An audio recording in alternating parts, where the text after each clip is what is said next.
Hi guys, welcome back to the JPM Performance channel. It is once again shop tour time.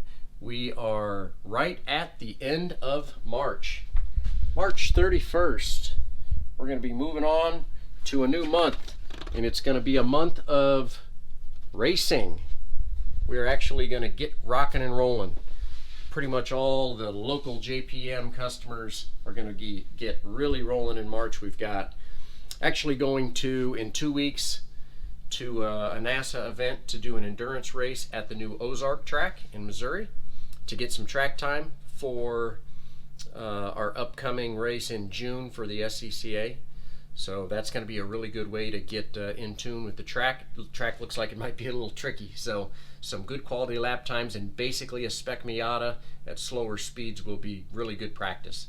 So in the meantime, let's do a little shop tour so you guys can see what's happening this week. Always new stuff going on.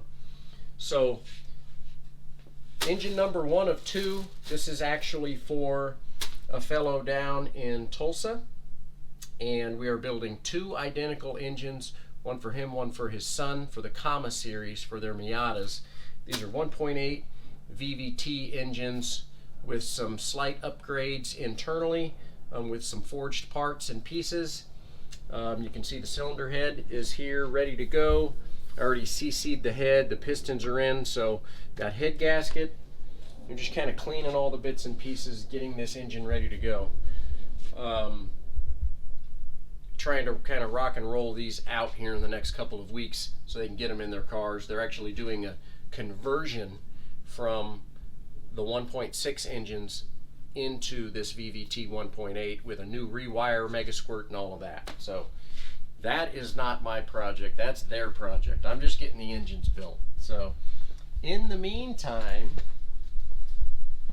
we've got some X-Trac disassembly action going on.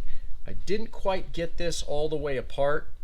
Over the years, you guys have seen me talk about some of these special tools that we utilize. Here's one. In order to break this lower shaft nut loose, we have this that engages this special nut, and this one engages the shaft. So when you're doing this on the ground, you need 2 big ratchets and 2 big breaker bars on them, because basically you tighten this as tight as you can get it. Now, I have already broken it loose, but you can see what a neat little design this is for this nut. But obviously, without these special tools, you're not getting this nut off.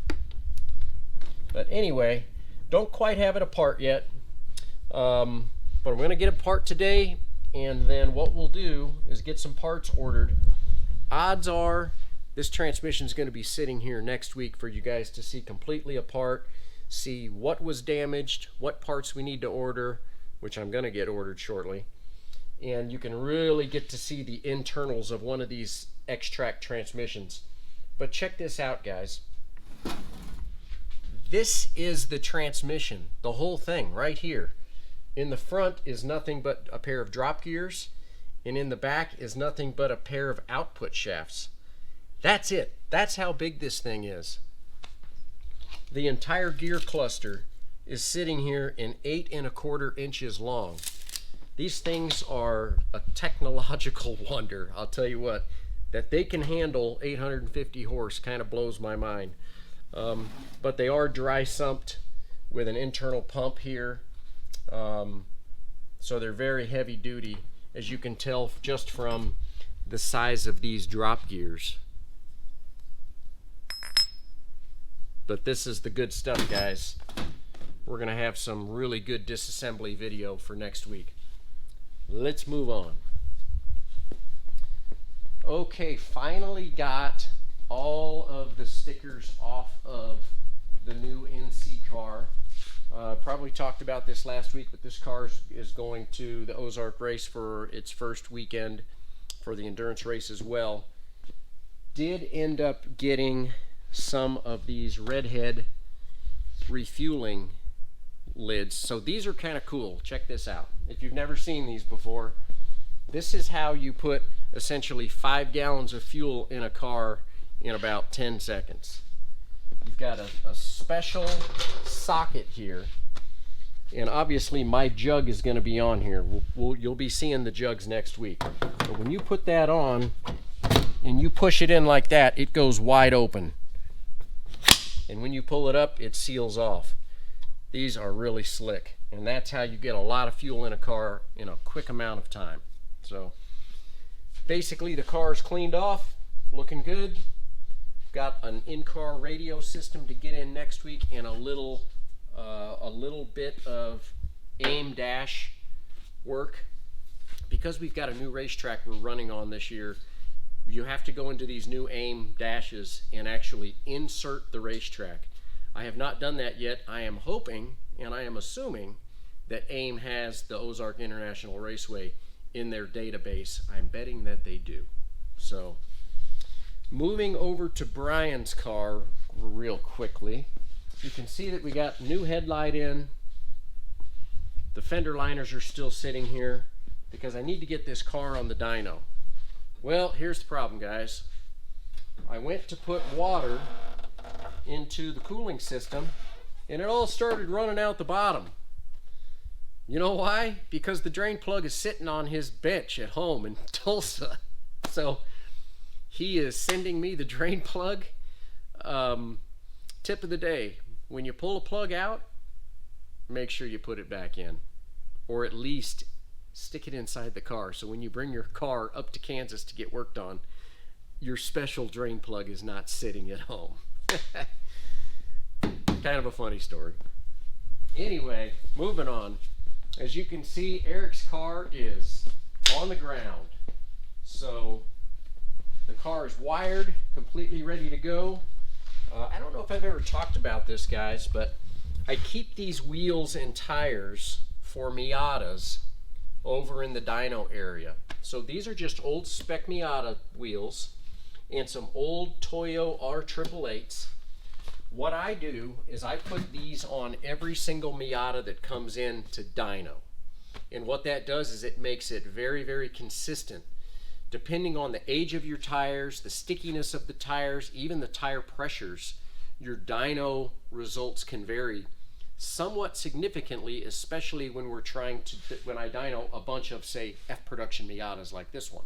So we're actually going to get these tires on the back of this car this afternoon and get it on the dyno and get this Haul Tech tuned up. So looking good there.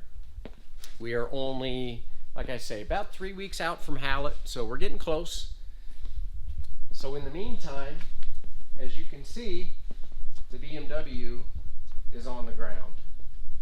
She has sticker tires on her. We have been on the dyno. Everything is beautiful, ready to go. So all I really have left is a final polish on the outside and a little vacuuming. I always like to show up to the racetrack with my cars kind of looking like show cars as much as they can. Clean cars are happy cars, guys. So just like everything else, make sure you spend one of your 15 minutes a day cleaning on your car a little bit. It'll look better, you'll feel better about it, and believe me, she will like it better too. So that's where we're at for today, guys. Thanks for watching. Really looking forward to getting into April, and with the warm weather coming back up, we've actually had some storms rolling through over the last couple of days, which is normally when we're down at Hallett Racing. I can tell you some pretty sketchy stories about traveling to and from Hallett in the spring during this time of year. So this year it's 3 weeks later, hoping for some better weather in 3 weeks. In the meantime, we're just going to keep pushing on engines and cars. Hope you guys have had a great week. If you have any questions, as always, hit me up right down below.